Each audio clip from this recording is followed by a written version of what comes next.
qu'on pourrait peut-être faire, c'est un état des lieux très rapide comme de l'état de l'hébergement des demandeurs d'asile. Et après, faire le point des discussions en cours avec la préfecture sur l'avenir des squats. Qu'on appelle un rassemblement lundi. Peut-être se faire encore deux parties sur l'état d'hébergement, sur la situation des familles, puis sur l'état des squats, sur les familles. François, si tu veux. Donc, là, actuellement, nous avons une famille qui est dans la salle à côté, qui a appelé le 115 hier soir et qui n'a pas pu être hébergée. Il s'agit d'une famille arménienne arrivée en août 2012 qui a demandé le statut à l'OFPRA mais qui a été rejeté, qui est actuellement en demande auprès de la CNDA. Mais comme l'Arménie est considérée comme un pays sûr, la procédure auprès de l'OFPRA n'est pas suspensive. Ce sont des personnes qui ne sont plus hébergées et qui hier soir ont appelé le 115, mais le 115 n'a pas pu leur fournir un hébergement pour la nuit, si bien qu'ils ont dormi sur un parking avec leurs deux enfants, très jeunes, vous avez vu, quelques mois et quelques années. Donc cette situation est de plus en plus insupportable. Ils ne sont pas les seuls, puisque toutes les familles qui sont en procédure prioritaire, pour lesquelles la demande auprès de la CNDA n'est pas suspensive, ne sont plus hébergées. Il y a actuellement, d'après les chiffres que nous avons obtenus par Coalia, il y a effectivement 350 personnes hébergées, mais en attente, 100 sont sur une liste d'attente, 76 sont en attente de convocation auprès de la préfecture, donc sont quand même répertoriés auprès de Coalia, mais ne peuvent pas encore obtenir d'hébergement puisqu'ils ne sont pas effectivement encore, ils ne sont pas effectivement des demandeurs d'asile, donc ils sont en attente, donc dans un no man's land, très inconfortable, puisqu'ils ne bénéficient d'aucune aide et d'aucun hébergement. Et puis il reste quand même toujours 350 isolés au couple qui ne sont pas hébergés. La file active, c'est-à-dire que les personnes connues et suivies par la plateforme d'accueil sont au nombre de 985. Donc voilà la situation actuellement pour l'hébergement des demandeurs d'asile. Donc 350 sont... 350 sont hébergés, 350 isolés au couple ne sont pas hébergés, et il y a 175 en liste d'attente, donc 100 qui sont véritablement sur la liste d'attente et les 76 autres, si vous voulez, qui sont en attente de convocation à la préfecture, donc qui n'ont droit à rien avant qu'ils n'aient obtenu leur première récépissé ou autorisation provisoire de séjour de la part de la préfecture. Bon, ce que nous avons appris, c'est que le nombre de demandeurs d'asile a diminué sur Dijon, le nombre d'arrivées a diminué, mais qu'il faudra certainement très longtemps, et il n'a pas été possible pour Coalia d'évaluer le temps qu'il faudra pour essayer de résorber toutes ces personnes qui sont en attente d'hébergement. Sans compter toutes les personnes qui sont dans les lieux squats. Voilà, on parlera. Et peut-être dire quand même pour les familles, les situations, on se retrouve comme des situations, alors un certain nombre sont logés, mais un certain nombre n'ont qu'un abri d'urgence, dont avec des enfants en bas âge, c'est-à-dire une salle avec des lits qu'elles doivent quitter à 7h30 du matin. Et là, on a voir l'exemple ce matin, il y en a même qui n'ont rien du tout. Et on a même été alerté encore d'une dernière réunion à la préfecture par la représentante de l'hôpital qui était accablée de voir des personnes dont des enfants avec des très sérieux problèmes de santé qui sortaient de l'hôpital et se retrouvaient directement à la rue, sans solution. Alors, il y a donc ce stade général, et alors il y a la situation des squats à Dijon, comme vous savez, après beaucoup de péripéties, ouverture, fermeture, etc. il y a actuellement 2 squats importants où il y a des demandeurs d'asile à Dijon. Un, ce qu'on appelle les Petites Roches, hein, qui sont le boulevard de l'université, où il y a actuellement environ 80 personnes. Combien, pardon? Où les 80 personnes, les Petites Roches, où la situation s'est quand même dégradée parce qu'ils ont eu l'électricité coupée depuis une quinzaine de jours. ce qui rend quand même difficile, parce qu'il n'y a pas d'autre source d'énergie. Avec le consentement de la mairie, ils peuvent faire pire. Ils peuvent plus cuisiner ni chauffer. Donc il y a ça aux Petites Roches, et l'autre squat où il y a 100 à 120 personnes, une grosse centaine de personnes, qui est Bertillon, que les gens appellent Chicago, qui est juste à côté de la réfugiée de Chicago. Donc là où il y a encore l'électricité, mais enfin des conditions qui sont quand même très précaires, c'est le moins qu'on puisse dire. Alors on a eu, c'était la semaine dernière, oui, une réunion à la préfecture qui a souhaité rencontrer les associations. Alors, ce qu'ils nous ont dit, c'est que pour le moment, il n'y avait rien en cours sur les Petites Roches. Bon, bah, on leur a dit que ce serait quand même important de trouver une solution pour l'électricité, à la fois en termes de conditions de vie, en termes de sécurité, etc. Et par contre, ils nous ont annoncé que Bertillon serait évacué rapidement. Alors rapidement, sans donner de date précise. Bon, on a compris que ça se comptait en semaines. Alors, ce qu'ils nous ont dit à ce moment-là, c'est qu'ils souhaitaient, et pas emploi de la force publique, qu'ils avaient fait faire un décompte des personnes et ils en avaient décompté 80. Ce qui n'est pas étonnant qu'il y ait une différence avec nous, ce qu'on voit, parce que quand les gens passent, ils font le décompte, enfin, on ne met pas en question les gens qui viennent le faire, mais ils ne voient pas tout le monde. Ça, nous, c'est pareil, même quand ils viennent pour les distributions alimentaires ou autres, on ne voit jamais tout le monde. Donc tout le monde n'a pas été décompté, c'est sûr. Et alors, dans les personnes décomptées, pour eux, il y en aurait environ une cinquantaine à qui ils proposeraient une solution. En gros, ils proposeraient une solution, on entend pas, c'est problématique quand même, pour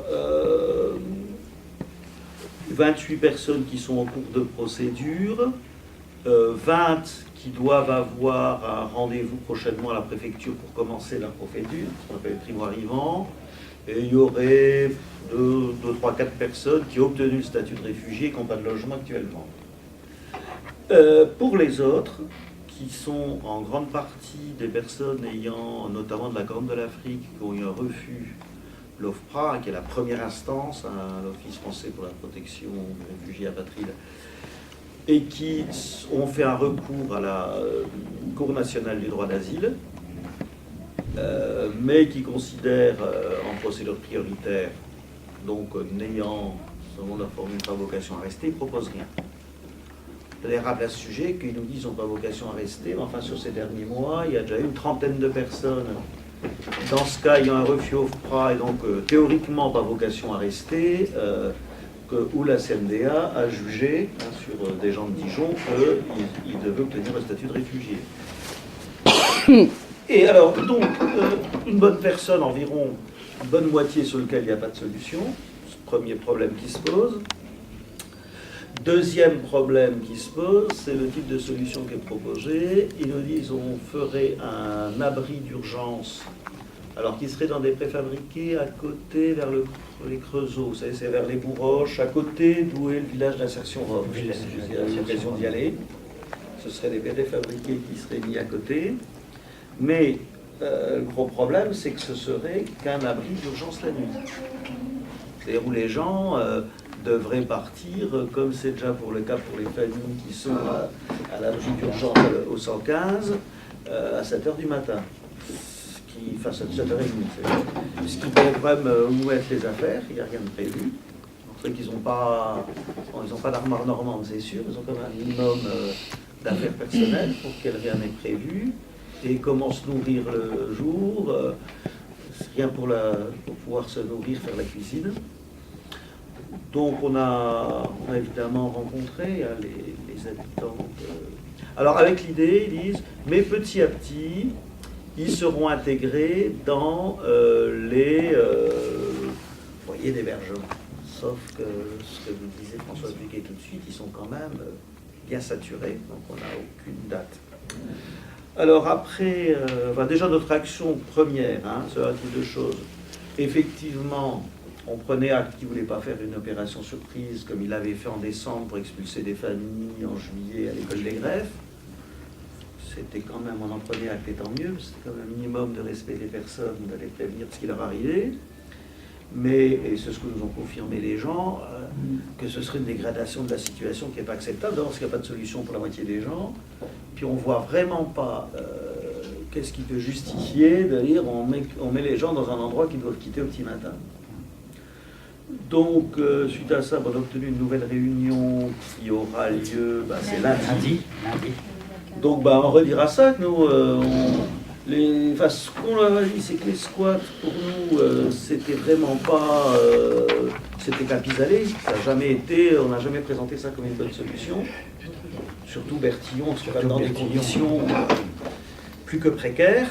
Mais si on fermait les squats, il fallait que ce soit pour un mieux. Si c'était pour que la moitié des gens se retrouvent à la rue et les autres en n'ayant rien le jour, ça faisait empirer la situation. Donc voilà ce qu'on va leur dire, en espérant que les choses avanceront dans leur proposition lundi. Et on appelle donc, puisqu'on est reçu à 15h lundi, un rassemblement à 17h devant la préfecture. Bon, à la fois pour rappeler les Dijonais à montrer l'exigence d'un traitement humain des demandeurs d'asile, ce qu'on demande depuis des mois, et pour faire le compte-rendu de ce qui sera dit et voir les suites à donner en fonction des réponses qu'on aura eues. Donc voilà, je pense que Par rapport au squat Bertillon, vous, de votre point de vue, donc là, ce qui a été annoncé, c'est que les gens allaient être évacués en fait du squat. Vous l'avez dit, vous avez été prévenus. Pour vous, il faudrait, s'il n'y a pas de solution autre que les préfabriqués et puis la moitié pour les uns, est-ce qu'il faut rester dans cet endroit? Les gens vont rester. Alors ceci dit, si on leur envoie un régiment de CRS, ils ne vont pas se battre avec. Non, mais bien sûr. Mais je veux dire, cet endroit-là. Les gens partiront pas d'eux-mêmes. Non, mais si on leur propose rien, quoi. Qu'est-ce que je veux dire, en dehors de la solution de la préfecture, est-ce que cet endroit-là, il faudrait, vous souhaiteriez qu'il soit, je sais pas moi, les conditions sont très précaires, effectivement, je m'y suis rendu déjà. On est toujours partagé là-dessus, on est partagé entre le fait, vous savez, nous, ça nous est arrivé les uns et les autres, de voir des gens à la rue nous demandant où aller, puis de leur donner l'adresse de Chicago, Bertillon, puis chaque fois qu'on le fait, on en a honte. On n'est pas fiers de nous d'avoir que ça aujourd'hui. Pour rebondir un peu sur votre dernière question, s'ils avaient voulu, je dis bien s'ils avaient eu l'intention de faire quelque chose depuis quand même novembre 2011, 2011, c'est vrai que ça dure. Oui. Je pense qu'ils étaient en mesure de le faire. Donc on n'a aucune espèce d'espoir ou d'idée de, je sais pas quoi, d'entrevoir une amélioration. Ça, à mon avis, c'est d'autant qu'il y a eu un panneau jaune, comment dirais-je, enquête d'utilité publique, qui mettent sous le nez des demandeurs d'asile pour leur dire, alors qu'ils ne comprennent rien au texte, là, pour 99%, pour leur alerter un message, vous allez partir. Bon, alors donc, c'est pas la peine de rêver. Alors ceci dit, il faut quand même rappeler que les demandeurs d'asile sont protégés par un certain nombre de textes, dont la Convention de Genève, qui fait obligation aux États, pendant la durée de la procédure, de leur assurer l'hébergement et de quoi vivre. Donc il y a quand même une obligation publique qui aujourd'hui n'est pas remplie. Ce n'est pas qu'à Dijon. Même si Dijon, il y a une concentration particulièrement forte, le fameux problème qu'ils avaient concentré toute la Bourgogne à Dijon. Mais bon, ça c'était un choix des pouvoirs publics à un moment donné, c'était pas le nôtre au Notodéa. Vous savez, pour répondre à votre question, nous, on ne va pas demander que les squats durent éternellement. Non, mais je sais bien. Non, mais après, mais c'est dire, il y a un préalable à la fermeture des squats, c'est trouver une solution alternative qui, au minimum, ne fasse pas empirer la situation. Oui, bien sûr. Alors, dans les démarches aussi, vous dire, donc, il y a ce rassemblement, on s'est aussi adressé, on a fait officiellement un courrier au maire de Dijon, Alors pourquoi le maire de Dijon? D'abord, en tant qu'élu local, ça concerne ce qui se passe dans sa commune. Et surtout, c'est la mairie de Dijon qui est propriétaire des locaux. Donc on lui demande, en tant que propriétaire, non pas de jamais récupérer ces locaux, mais d'accepter qu'il faut quand même une solution avant qu'il les récupère. Et on doit aussi, au niveau des élus, rencontrer la députée de la Côte d'Or, Guéra Bouziane, qu'on rencontre demain matin à ce sujet aussi. Vous disiez en fait par rapport au nombre d'arrivées, ça avait un tout petit peu diminué, c'est ça? Oui. Depuis l'installation des bornes à Mâcon et à Sens, le nombre d'arrivées a un peu diminué sur Dijon. Parce que en fait, on l'avait tout concentré en fait ici, et donc maintenant Mâcon et Sens, il y a de nouveau des. C'est ça, parce que le seul lieu où les demandeurs d'asile pouvaient demander le dossier OFPRA, c'était à la préfecture de Dijon. Maintenant, ils peuvent le faire. Maintenant, il y a 3 possibilités en Bourgogne.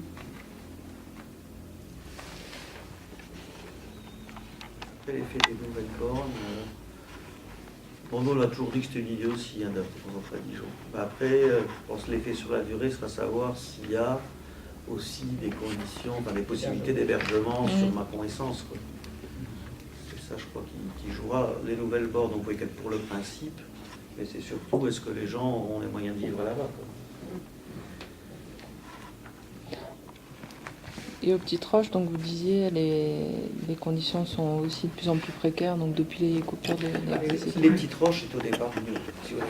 Bertillon, c'est une boucherie industrielle au départ. Les gens dorment parce que c'était des anciennes chambres à poêle. Bertillon, c'était un lieu d'habitation. Bon, il n'y avait pas photo au départ comme qualité, quoi. Mais sans électricité, ça pose un vrai problème. Oui, c'est entouré d'un beau parc. C'est une maison bourgeoise. Avec des tapisseries, même des papiers jouis, là, vous savez, les toiles de jouis. Donc, ils ne vont pas se plaindre. Mais vu les conditions dans lesquelles ils sont actuellement, je peux vous dire qu'on est en limite, point de vue précarité. Enfin, sécurité même. Et ce qui est un petit peu dommage, moi je passe toujours devant l'école des Grecs, c'est pas loin. Elle est toujours là et elle sera là dans 2 ans. Je veux dire, elle ne sera pas vendue. Et c'était des petits studios. Ça aurait pu être réhabilité de façon très simple, c'est chauffé toute l'année, enfin tout l'hiver, voilà, ça dépend de l'autre école. Donc c'est un peu absurde comme situation.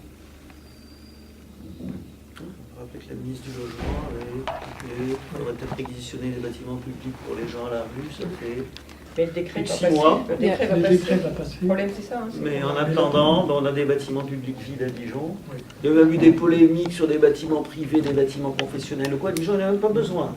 Déjà, avec les bâtiments publics, il y aurait largement de quoi améliorer la situation. Il n'y a plus de procédure en cours devant le tribunal ou autre avec Maître Clément. En ce moment, il n'y a pas de. Si.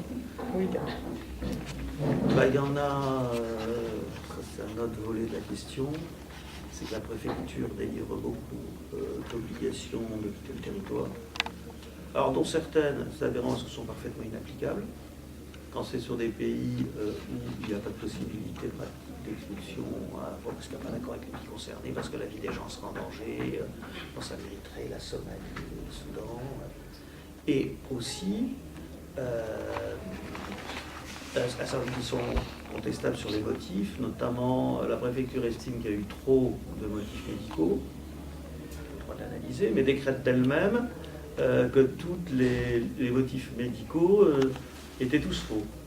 De l'idée, il y a eu abus, après, c'est mauvais pour tout le monde. Alors, fait que on a un gros paquet, alors c'est Maître Clément et Maître Grenier qui en plaident beaucoup en ce moment, pour faire annuler ces obligations de quitter le territoire. Oui, souvent les titres de séjour qui avaient été délivrés pour des étrangers qui étaient malades, la préfecture a estimé que les personnes pouvaient se faire soigner dans leur pays d'origine.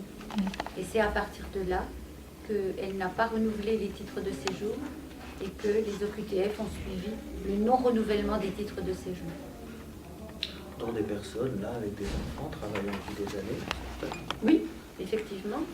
Lorsque nous avons organisé le rassemblement RESF mardi dernier, enfin mardi de la semaine dernière, nous avons évoqué pas mal de dossiers en préfecture de familles qui étaient installés, qui travaillaient en France, qui payaient des impôts en France. Les enfants allaient à l'école et qui se sont vus retirer leur titre de séjour et leur autorisation de travailler, si bien qu'ils se sont retrouvés sans ressources, avec plus le droit de travailler, alors que le patron qui les employait les attendait et avait besoin d'eux. Donc voilà le genre de situation auquel nous sommes confrontés quotidiennement.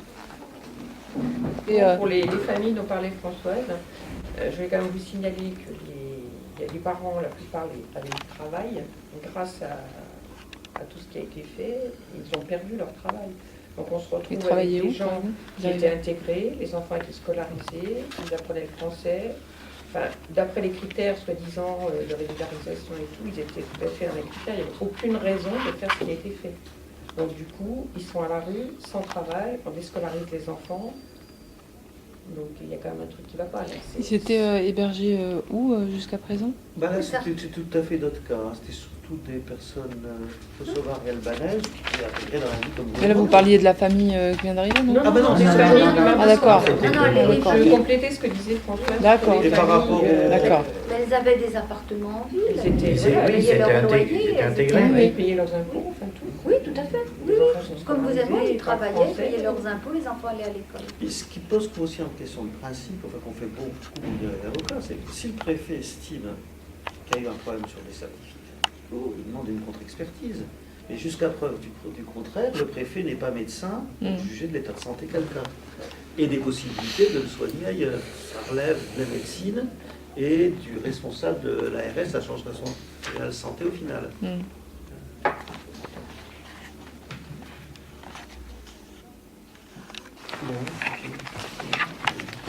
Alors, on disait il y aura un rassemblement lundi, puisque c'est la date d'une nouvelle réunion. Oui, alors, face à ces premières positions, on a dit à la préfecture qu'en l'état, ça ne pouvait pas convenir.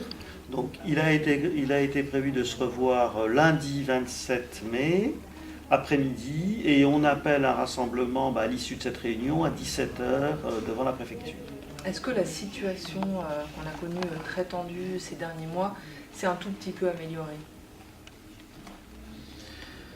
Alors, c'est difficile à dire. Bon, ce qu'on a obtenu, qui est un mieux, c'est que l'accueil d'urgence, le 115, ont été exclus les demandeurs d'asile jusqu'à, au départ, moins 20 degrés, après c'était jusqu'à moins 10, maintenant on a obtenu qu'il soit ouvert en permanence pour les familles. Mais c'est pas suffisant. Là, ce matin, 5 minutes avant la conférence de presse, on a vu arriver une famille avec un enfant, je crois, de 2 ans et un de 8 mois, qui ont dormi dans un parking cette nuit. Parce qu'on leur a dit qu'il n'y a pas de place. Il y a encore, et pour des familles, de devoir, même pour celles qu'on a pris au 115, de devoir partir à 7h30 le matin, c'est pas acceptable, je crois, par rapport à des principes qui ne touchent même pas la question du droit d'asile ou du statut des parents, simplement de protection de l'enfance, qui a un droit universel, aujourd'hui, il n'est pas respecté à Dijon. Est-ce qu'aujourd'hui, votre volonté, c'est de trouver un lieu digne de ce nom? Bah oui, je crois qu'il faut un lieu digne de ce nom, que ce soit pour les familles, parce qu'on ne peut pas laisser les enfants dans cette situation, ou pour les gens aujourd'hui hébergés dans les squats, si les squats ferment, au minimum que les gens n'aient pas pire. Ok, merci beaucoup. Merci. Vous pouvez juste nous redire votre nom et prénom, s'il vous plaît? Paul Garrigue. Et votre fonction au sein de l'asso? Là, on est une trentaine d'associations, et moi j'y participe au titre de la Ligue des droits de l'homme. D'accord, merci beaucoup. Merci. Je suis Françoise Duguet, présidente de la CIMAT pour la région Franche-Comté-Bourgogne. Après plusieurs Et mois, on va bénévole, dire- bien sûr, dans l'équipe de Dijon. Maintenant, ça fait d'ailleurs plus d'1 an que la situation est quand même très compliquée ici pour les demandeurs d'asile. Quelle est-elle aujourd'hui? Quand vous dites plus d'1 an, c'est depuis novembre 2011 que nous nous sommes constitués en collectif. Donc la situation, elle a perduré depuis plus d'1 année. Hein, vous êtes bien d'accord. Donc la situation actuelle, on a toujours les mêmes problèmes d'hébergement qui sont aussi cruciaux. Et 350 personnes sont effectivement hébergées, mais 350 hommes et familles, hommes et couples, ne sont toujours pas hébergés et sont à la rue. Et 175 personnes sont en liste d'attente. Donc une centaine sont vraiment en liste d'attente et connues des services de la préfecture et 75 sont en attente de rendez-vous auprès de la préfecture. Ces nombres que je vous donne, ces chiffres que je vous donne, ils fluctuent tous les jours, parce que tous les jours, des demandeurs d'asile arrivent en préfecture, et la liste, elle n'est jamais figée. Donc ça, c'est une situation. Et ce qui nous préoccupe, c'est que nous avons eu encore ce matin une famille arménienne avec 2 enfants qui venaient de passer la nuit dans un parking. Parce que ces personnes étaient toujours en demande d'asile, mais auprès de la Cour nationale du droit d'asile. Et comme la demande auprès de la CNDA n'est pas suspensive, car ces personnes sont originaires de pays sûrs, tout ça est très compliqué, les procédures sont compliquées. Et donc, ils n'étaient plus éligibles à un hébergement. Et en appelant le 115 hier soir, il leur a été répondu, m'ont-ils dit, qu'il n'y avait plus de place, et ils ont passé la nuit sur un parking. Vous l'avez dit tout à l'heure, c'est une situation qui est toujours cruciale. Dans le même temps, pourtant, le nombre de personnes, de demandeurs d'asile, a légèrement diminué. Oui, le nombre a diminué parce qu'avec l'ouverture des 2 bornes, une à Sens et l'autre à Mâcon, les personnes ne viennent plus toutes en préfecture de région. Et puis la politique dissuasive aussi du préfet de région a fait qu'il y a probablement moins d'arrivées de demandeurs d'asile. Si bien que globalement, le nombre des demandeurs a diminué. Mais il y a un tel reste, et c'est pas péjoratif quand je dis un tel reste de demandeurs d'asile qui ne sont pas logés, qui n'ont pas de situation, qu'il faudra très longtemps avant de résorber ce stock. Est-ce que vous disiez tout à l'heure, il y a ce problème autour des certificats médicaux qui ne sont plus aujourd'hui acceptés par la préfecture? Oui, donc là ce n'est plus dans le cadre de la demande d'asile, mais c'est dans le cadre de la demande de titre de séjour, de carte de séjour. On a un certain nombre de personnes que nous avons accompagnées et qui avaient des gros problèmes de santé, qui ont demandé des titres de séjour pour des raisons donc médicales. Et pour bon nombre d'entre eux, d'abord, ils n'ont pas pu renouveler leurs certificats médicaux parce que le psychiatre, et c'est essentiellement des personnes qui ont des problèmes psychologiques, le psychiatre qui leur délivrait n'a plus été habilité par la préfecture et n'a plus, si vous voulez, les certificats qu'il aurait délivrés n'auraient pas eu de valeur auprès du médecin de l'ARS. Donc si bien que ces personnes ne pouvant plus renouveler leur titre de séjour, parce que n'avaient pas le fameux sésame, c'est-à-dire le certificat médical, se retrouvent sans papier, sans titre de séjour. Et ça a été dramatique, et c'est toujours dramatique pour un certain nombre de familles que nous accompagnons, qui ont du travail, qui ont un logement, qui payent leur loyer, qui ont un travail, les enfants vont à l'école, ces personnes paient des impôts, et ils se retrouvent d'un jour à l'autre sans pouvoir travailler et sans subside. Donc pour eux, c'est dramatique. Parce que le préfet a estimé qu'après renseignement, ces personnes pouvaient se faire soigner dans leur pays d'origine. Donc ils n'ont plus possibilité de se faire soigner en France. Qu'est-ce que vous demandez du coup à la préfecture? De revoir cette position, ou en tout cas de demander, comme vous le disiez, une contre-expertise au minimum? De revoir les situations, oui. Oui, de les revoir pour que ces personnes, d'un jour à l'autre, ne se trouvent pas dans des situations inextricables. Merci beaucoup. Merci à vous. Merci beaucoup.